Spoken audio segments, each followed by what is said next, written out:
Kaj pomeni riz? Gre za okrešavo, za karizmo. To je nekaj, kar imamo mi, ne? Fantje, kamero.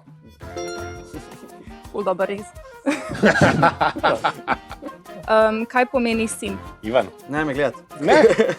Gre za okrešavo, za simpleton. Torej, nekdo, ki je v bistvu pretirano, A pa, že skoraj z neko ljubezensko konotacijo, uporablja se pa tudi kot glagol. a pa katero od vas že bil simp? Ali z kere strani Ja. tega odnosa? Ja, kot eden izmed vas. Ne, Verjetno obratno. noben od nas ne bi rad priznal, ampak je Ne odgovor bomo, najbrž to bomo, ne bomo komentirali tega. Ja, že kar nisem zir, kaj točno je, tako da. Ja, tega nočete na internetu. Kaj je NPC?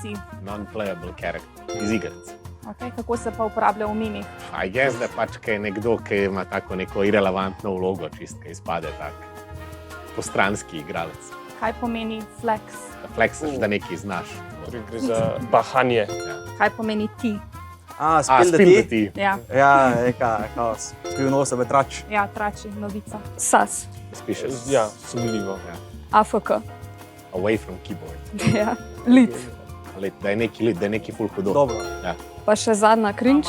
Kako je pravilno? Zadrega, oziroma kako Ja. bi Kako je to slovenski rekel? izraz za cringe? Zadrega, oziroma povzroča zadrego. Ja, tako hudo zadrega. Ja, v bistvu občutek nelagodja. Ja.